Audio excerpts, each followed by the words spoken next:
Hello दोस्तों, आप सभी का स्वागत है आपके अपने चैनल ट्रेवल फूड्स नाप लो दुनिया पर। दोस्तों, आज हम आपको भगवान शिव के 12 ज्योतिर्लिंगों में से एक व उत्तराखंड के रुद्रप्रयाग जिले में स्थित बाबा केदारनाथ की इस वर्ष होने वाली यात्रा के बारे में देने वाले हैं संपूर्ण जानकारी। दोस्तों, आप यहाँ कैसे आएं, कहाँ रुकेंगे, यात्रा में कुल कितना खर्च आएगा और यदि आप हेलीकॉप्टर से यात्रा करना चाहते हैं तो कितना खर्च आएगा, वह हेलीकॉप्टर कहाँ से मिलेगा और साथ ही केदारनाथ से बद्रीनाथ या तुंगनाथ की यात्रा करना चाहते हैं तो आप वहाँ कैसे जा सकते हैं, इसके बारे में हम देंगे पूरी जानकारी। बस आप हमारे साथ बने रहें और देखें हमारा यह छोटा सा पूरा वीडियो। चलिए दोस्तों, सबसे पहले बात करते हैं कि आप यहाँ पर कैसे पहुंच सकते हैं। सबसे पहले बात करते हैं हम ट्रेन की। तो दोस्तों, यहाँ आने के लिए आप उत्तराखंड में स्थित हरिद्वार, ऋषिकेश या देहरादून रेलवे स्टेशन में से किसी भी रेलवे स्टेशन पहुंच सकते हैं। लेकिन दोस्तों, भारत के सभी प्रदेशों से ज्यादातर ट्रेनें देहरादून या हरिद्वार ही आती हैं। आपको बता दें कि केदारनाथ पहुंचने के लिए इन तीनों ही स्टेशन से आपको वाया रोड, टैक्सी या बस से ही उत्तराखंड के सोनप्रयाग जिले पहुंचना होगा। दोस्तों, बसों व टैक्सी के बारे में हम आगे आपको विस्तार से किराए से लेकर ये आपको कहाँ से मिलेंगी सब बताने वाले हैं। दोस्तों, अगर दूरी की बात करें तो देहरादून रेलवे स्टेशन से सोनप्रयाग की दूरी 250 किलोमीटर है। हरिद्वार रेलवे स्टेशन से सोनप्रयाग की दूरी 235 किलोमीटर है, जबकि ऋषिकेश से सोनप्रयाग की दूरी सबसे कम 210 किलोमीटर है।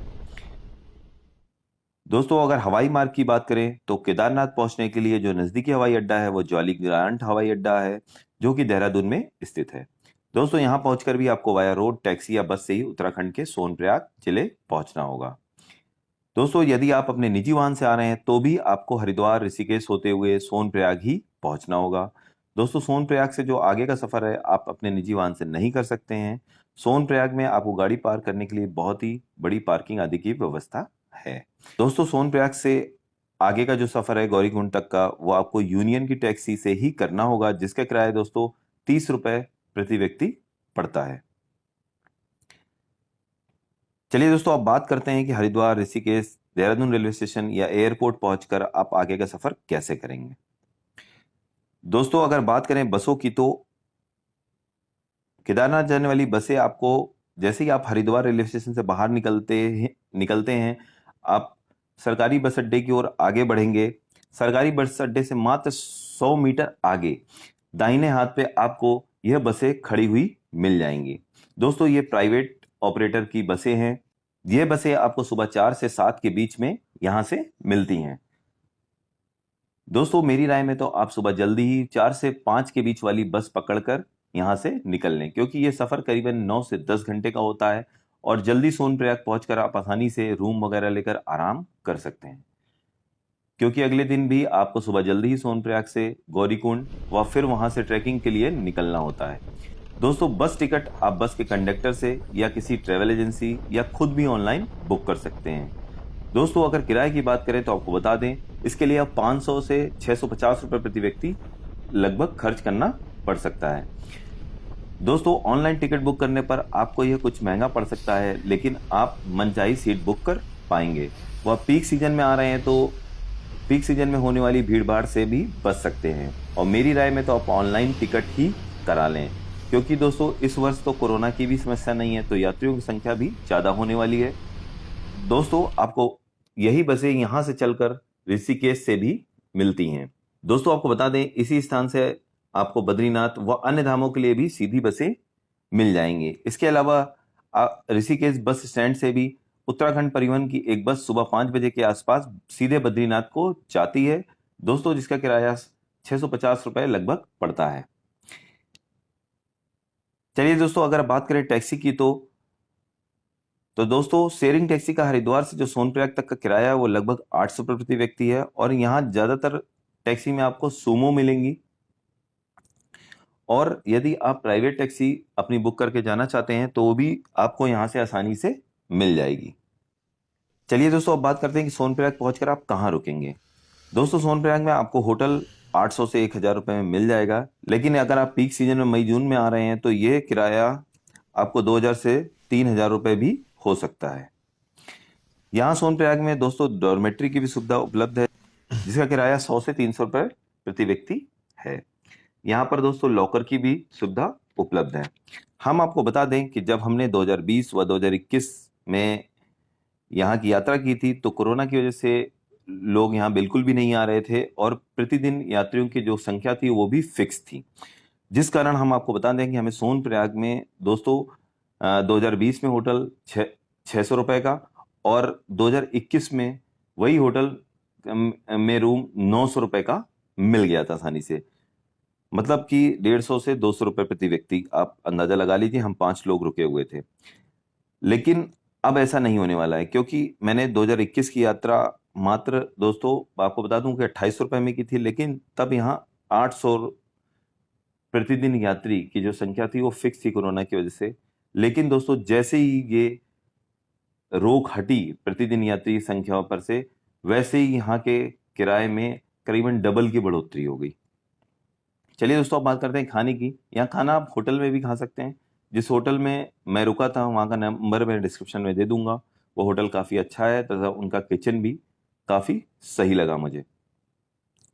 दोस्तों उसके अलावा आप यहाँ पर कुछ छोटे रेस्टोरेंट या ढाबे कह सकते हैं आप, वो मिल जाएंगे जहाँ से आप खाना खा सकते हैं, जो कि काफ़ी किफ़ायती पड़ता है। दोस्तों अगले दिन आपको यहाँ से सुबह जल्दी ही निकलना होगा। एक और बहुत जरूरी बात आपको बता दूं कि आपको यहाँ सोनप्रयाग में बने रजिस्ट्रेशन काउंटर पर आधार कार्ड से रजिस्ट्रेशन भी कराना पड़ता है। अगर आपने पहले से ही ऑनलाइन रजिस्ट्रेशन करा लिया है तो इसकी ज़रूरत आपको नहीं पड़ेगी। मेरी राय में आप जब भी यहाँ का प्लान बनाएं तो ऑनलाइन रजिस्ट्रेशन करा कर ही आएँ, क्योंकि पीक सीजन में आपको यहाँ लाइन में कुछ घंटे खड़े रहना पड़ सकता है। दोस्तों kedarnath-badrinath.gov.in जो वेबसाइट पर जाकर आप ऑनलाइन रजिस्ट्रेशन करा सकते हैं। इसका लिंक मैं डिस्क्रिप्शन में दे दूंगा। चलिए दोस्तों अब हम बात करते हैं घोड़ा खच्चर और हेलीकॉप्टर के किराए की। दोस्तों अगर आप सोनप्रयाग गौरीकुंड से आगे पैदल यात्रा नहीं करना चाहते हैं तो आपको घोड़ा सोनप्रयाग या गौरीकुंड दोनों ही जगह से मिल जाएगा। सोनप्रयाग से मंदिर तक जो घोड़े का किराया लगभग 3000 रुपये, जबकि गौरीकुंड से घोड़े का किराया लगभग 2500 रुपये लगता है। और दोस्तों पिट्ठू के किराए की बात करें तो 5000 से 6000 रुपये आपको खर्च करने पड़ सकते हैं। दोस्तों इसके अलावा आपके लिए यहाँ पर हेलीकॉप्टर सुविधा भी उपलब्ध है। दोस्तों गुप्तकाशी, सिरसी और फाटा से केदारनाथ धाम के लिए 9 हेलीकॉप्टर कंपनियों के माध्यम से आप ये यात्रा कर सकते हैं। हेलीकॉप्टर से जो आने जाने का इस वर्ष का किराया है वो गुप्तकाशी से केदारनाथ का 6000 रुपये प्रति व्यक्ति, फाटा से 4720 रुपये प्रति व्यक्ति, सिरसी से 4620 रुपये प्रति व्यक्ति पड़ेगा। दोस्तों आप 4 अप्रैल 2022 से ऑनलाइन टिकटों की बुकिंग गढ़वाल मंडल विकास निगम की वेबसाइट heliservices.uk.gov.in पर जाकर कर सकते हैं। दोस्तों इस बार कोरोना संक्रमण थमने की वजह से यात्रियों की संख्या ज़्यादा हो सकती है, इसलिए मेरी राय में आप पहले से ही यात्रा प्लान करके अपने टिकट आदि बुक कर लें। चलिए दोस्तों अब बात करते हैं कि अपनी पैदल यात्रा की। दोस्तों आपको सोनप्रयाग पहुंचने के लिए अगले दिन सुबह जल्दी ही उठकर हर हालत में 5 से 6 के बीच में टैक्सी पकड़कर गौरीकुंड निकल जाना चाहिए। दोस्तों आपको बता दें सोनप्रयाग से गौरीकुंड तक आपको शेयरिंग टैक्सी से जाना होगा, जिसका किराया 30 रुपए प्रति व्यक्ति लगता है। दोस्तों गौरीकुंड से शुरू होती है आपकी पैदल यात्रा, जो कि 17 किलोमीटर लंबी है। दोस्तों अगर आप अपनी गाड़ी से आए हैं तो भी आपको अपनी गाड़ी यहीं सोनप्रयाग में पार्क कर गौरीकुंड तक का सफर टैक्सी से ही करना होगा। दोस्तों अब बात करते हैं सामान या गियर की जो यात्रा दौरान आपके पास होनी चाहिए। दोस्तों हो सके तो इस यात्रा पर आपके बैग व जूते वाटर प्रूफ होने चाहिए। अगर नहीं है तो भी कोई बहुत बड़ी समस्या नहीं है, बस आप रेन कोट या पोंचो या बरसाती जरूर ले लें, जिससे आप बरसात से बच सकें, क्योंकि यात्रा करते वक्त बरसात का कोई भरोसा नहीं होता है। इसके साथ ही यात्रा के लिए सोनप्रयाग गौरीकुंड से एक डंडा जरूर खरीद लीजिएगा, जो कि 20 से 30 रुपए में आपको मिल जाएगा और ट्रैकिंग दौरान आपका बहुत साथ देगा। गर्म कपड़े, ग्लव्स, कैप जरूर रख लें। चलिए दोस्तों आप शुरू करते हैं अपनी पैदल यात्रा। दोस्तों आप गौरीकुंड से, जो कि गर्म जल का स्रोत है, से जल लेकर अलग जगह पर स्नान कर सकते हैं और यहीं पर बने गौरी माता मंदिर में पूजा अर्चना कर अपनी यात्रा शुरू कर सकते हैं। यह पूरा पैदल मार्ग करीब 17 किलोमीटर का है, जो कि प्राकृतिक रूप से बहुत ही सुंदर है। आपको बता दें कि केदारनाथ मंदिर के कपाट अप्रैल मई में अक्षय तृतीया के दिन खुलकर अक्टूबर नवंबर में कार्तिक पूर्णिमा के दिन बंद होते हैं। यात्रा लगभग 6 माह तक चलती है। मैं आपको कहूँगा कि इस यात्रा पर आने का जो सबसे अच्छा समय है वो अक्टूबर और नवंबर का होता है, क्योंकि मंदिर खुलने के 2 माह तक शुरू में काफ़ी भीड़ भाड़ रहती है, जिस कारण सभी होटल व आने जाने का सब कुछ महंगा होता है और इसके बाद जुलाई और अगस्त में बरसात की संभावना बनी रहती है। दोस्तों इस पूरे मार्ग पर आपको चाय व मैगी की दुकानें मिल जाएंगी। जब आप 5 से 6 किलोमीटर की यात्रा कर रामबाड़ा पहुंचेंगे तो आपको 2013 त्रासदी के निशान भी नजर आ जाएंगे। दोस्तों रामबाड़ा एक बहुत बड़ा बाजार हुआ करता था जो त्रासदी में पूरी तरह से बह गया, वह इसके आगे का पूरा मार्ग भी। लेकिन दोस्तों आपको बता दें 2021 में जब हमने यात्रा की तो हमें यहाँ पर 2 से 3 दुकानें लगी हुई मिली, जो कि काफी सही लगा हम लोगों को कि फिर से ये जगह गुलजार हो रही है, क्योंकि 2020 में यहाँ पर कोई भी दुकान हमें नहीं दिखाई दी थी। दोस्तों रामबाड़ा से जो आगे का पूरा मार्ग है वो पूरा नया बना हुआ है। यात्रा दौरान ही आपको एक टूटा हुआ पुल भी मिलेगा जो उस त्रासदी में बह गया था। यह पूरी यात्रा बहुत ही सुंदर है। कई सारे प्राकृतिक झरने रास्ते में आपका स्वागत करते हुए मिलेंगे। इस यात्रा मार्ग के साथ बहती मंदाकिनी नदी के पानी के शोर में आप खो भी सकते हैं। इस यात्रा को पूरा करने में आपको 7 से 8 घंटे का समय लग सकता है। चलिए दोस्तों अब बात करते हैं हम मंदिर पहुंचकर कहाँ रुकेंगे। दोस्तों केदारनाथ बेस कैंप जो कि मंदिर प्रांगण से करीबन 1 किलोमीटर पहले ही है, यहाँ पहुंचकर आप जीएमवीएन के बने टेंट, हट या हट हाउस में रुक सकते हैं। इनको कई नामों से जाना जाता है, नंदी कॉम्प्लेक्स, स्वरोगनी कॉम्प्लेक्स, रुद्रा मेडिकेशन केव आदि। दोस्तों जिनका किराया लगभग 700 से 800 प्रति व्यक्ति, जबकि जो शेयरिंग हट हाउस हैं उनका किराया 300 से 400 रुपये प्रति व्यक्ति। वह जो मेडिटेशन केव हैं जो अगर यदि ये खुली रहती हैं तो आप 2700 से 3000 रुपये में रुक सकते हैं। दोस्तों हट हाउस में आप फैमिली के साथ भी रुक सकते हैं। हट हाउस में 8 बेड होते हैं अटैच बाथरूम के साथ। दोस्तों इनकी बुकिंग आप ऑनलाइन गढ़वाल विकास निगम की वेबसाइट gmvnonline.com पर जाकर कर सकते हैं। इसका लिंक हम डिस्क्रिप्शन में दे देंगे। लेकिन मेरी माने तो आप थोड़ा जल्दी पहुंचकर मंदिर के बिल्कुल अगल बगल बने 100 मीटर की दूरी पर बने होम स्टे या धर्मशाला में रुके। जल्दी पहुंचने की बात मैं इसलिए कर रहा हूं क्योंकि इनकी संख्या काफी कम है। इनके रूम का किराया दोस्तों कोरोना टाइम में 600 से 900 रुपये प्रति रूम था, जिसमें 2 डबल बेड पड़े हुए थे। दोस्तों लेकिन 2021 की मेरी यात्रा के बाद ही जैसे प्रतिदिन यात्री की जो संख्या थी मतलब 800 की, उससे जैसी रोक हटी इनके किराए बिल्कुल आसमान छू गए थे।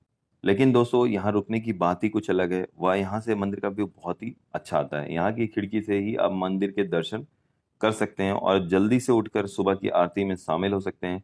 लेकिन अब यहाँ रुकने के लिए आपको लगभग 2000 से 6000 रुपये खर्च करने पड़ सकते हैं रूम के लोकेशन के हिसाब से।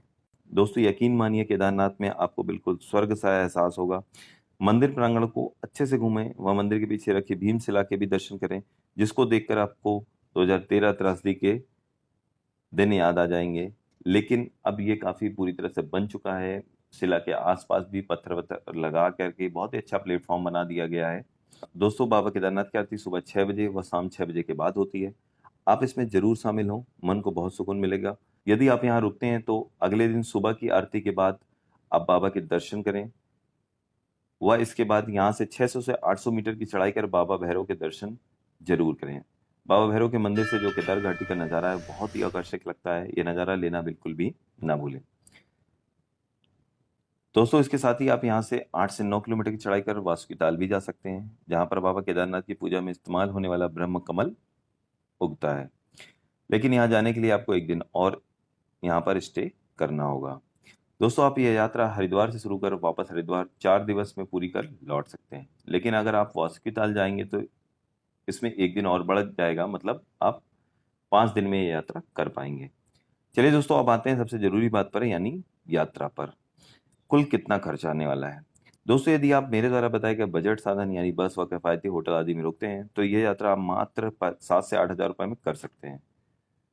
और दोस्तों अब मैं आपको बता दूं, मैंने ये यात्रा 2020 में भी की है, 2021 में की है जब यहाँ कोरोना टाइम था, और दोनों बार मैंने ये यात्रा 5000 रुपये से कम में की है। लेकिन तब कोरोना के बाउंडेशन थे, प्रतिदिन यात्रियों की संख्या फिक्स थी, तो रूम वगैरह का किराया बहुत सस्ता था। लेकिन इस बार आपको वैसा नहीं मिलने वाला है, क्योंकि कोरोना का जो संक्रमण था वो बिल्कुल खत्म होने की ओर है और इस बार यात्रियों की संख्या ज़्यादा रहने वाली है। और यात्रियों की संख्या के ऊपर यहाँ के रेट निर्भर करते हैं रूम वगैरह के। दोस्तों यहाँ पर मैं आपको एक बहुत ही इंपॉर्टेंट बात बता दूं कि यदि आप केदारनाथ बाबा के दर्शन के उपरांत सीधे बद्रीनाथ धाम जाना चाहते हैं या तुंगनाथ महादेव के दर्शन के लिए जाना चाहते हैं तो आप कैसे जा सकते हैं। चलिए दोस्तों, सबसे पहले बात करते हैं बद्रीनाथ धाम की। तो आपको बता दें कि सोनप्रयाग से बद्रीनाथ धाम के लिए सीधी बस उपलब्ध है, जो कि 5 से 7 के बीच में आपको मिल जाएगी। लेकिन मेरी राय में आप जैसे ही गौरीकुंड से सोनप्रयाग पहुंचते हैं वापसी में ट्रैक करते हुए, तो आप शाम को ही जाकर सुबह की टिकट बुक कर लें, क्योंकि बहुत ज़्यादा भीड़ होने पर रात को ही सारे टिकट बुक हो जाते हैं और आपको सुबह बस में जगह नहीं मिलेगी, या तो आपको खड़े होकर जाना पड़ेगा। जो बस का ऑफिस है वो वहीं पर रजिस्ट्रेशन काउंटर के बिल्कुल जस्ट सामने बना हुआ है। आप रात्रि में जाके ही अपनी टिकट ले सकते हैं। उसके अलावा आप बस कंडक्टर से संपर्क करके भी टिकट खरीद सकते हैं। दोस्तों, यदि आपको ये सीधी बस नहीं मिलती है तो इसके बाद अब यहाँ से रुद्रप्रयाग के लिए आपको बस मिल जाएगी और रुद्रप्रयाग से फिर आप वाया बद्रीनाथ धाम को जा सकते हैं। लेकिन मेरी राय में आप सुबह जो सीधी बस जाती है आप उसको पकड़िए, और क्योंकि ये सफ़र जो है 10 से 11 घंटे का होता है। हमने पिछली बार केदारनाथ से ही सीधे बद्रीनाथ धाम को गए थे, और आपको बताएं कि हमने सुबह 7 बजे अपनी यात्रा की थी और लगभग 7 बजे के आसपास ही शाम को हम बद्रीनाथ धाम पहुंचे थे। दोस्तों, इसके अलावा अगर तुंगनाथ महादेव आप जाना चाहते हैं तो आपको बता दें कि सोनप्रयाग से जो भी बस रुद्रप्रयाग के लिए जा रही है आप उसमें बैठ जाइए। रास्ते में गुप्त काशी पड़ता है, गुप्त काशी पे आप उतर जाइए। दोस्तों, हम लोग आ गए हैं गुप्त काशी और अब हम लोग यहाँ से निकलेंगे ऊखीमठ के लिए, जिसका प्रति व्यक्ति यहाँ से शेयरिंग टैक्सी किराया 100 रुपये है। अगर आप यहाँ से फुल बुक करके जाते हैं ऊखीमठ तक तो 700 रुपये टैक्सी वाले ले रहे हैं, और आप यहाँ से डायरेक्ट चोपटा तक भी जा सकते हैं फुल बुक करके, 2000 रुपये में मांग रहे हैं। हमने 2020 में केदारनाथ बाबा के बाद तुंगनाथ की यात्रा की थी और हम इसी तरह गए थे, जो कि काफ़ी सही रहेगा। चोपटा पहुंचने के बाद दोस्तों आपको करीबन 3 से 4 किलोमीटर का ट्रैक करना पड़ता है तुंगनाथ महादेव के लिए। आप चाहे तो चोपटा में नीचे ही होटल वगैरह ले सकते हैं, आपको वहाँ पर कुछ होटल मिल जाएंगे, या फिर सबसे अच्छा रहेगा मेरी राय में कि आप ट्रैक करिए और टेंपल के पास ही आपको होम स्टे मिल जाएंगे, जिनका किराया दोस्तों 800 से 1000 रुपये के आसपास पड़ता है। और अगर आपके पास टाइम है तो आप एक दिन यहाँ स्टे कर सकते हैं, शाम की आरती में शामिल हो सकते हैं, और फिर अर्ली मॉर्निंग जाके जो चंद्रशिला है यहाँ से 1 से 1.5 किलोमीटर पर तुंगनाथ महादेव से, वहाँ से सनराइज देख सकते हैं, जो कि अपने आप में बहुत ही अद्भुत होता है। चलिए दोस्तों, इसी के साथ मेरा ये वीडियो समाप्त होता है। यदि यात्रा के संबंध में अन्य कोई जानकारी चाहते हैं तो आप कमेंट कर या मेरे इंस्टाग्राम अकाउंट @IamTravelFoods पर भी जाकर मैसेज कर सकते हैं। दोस्तों, अगर आपको मेरे द्वारा दी गई जानकारी महत्वपूर्ण लगी हो और आपको इससे अपनी ट्रिप प्लान करने में थोड़ी भी मदद मिले, तो आप मेरे चैनल ट्रैवल फूड्स को सब्सक्राइब करना बिल्कुल ना भूलें और बेल आइकन को जरूर दबा दें, जिससे भविष्य में आने वाले मेरे वीडियो के नोटिफिकेशन आपको मिलते रहें। इसी के साथ दोस्तों, जय बाबा केदारनाथ।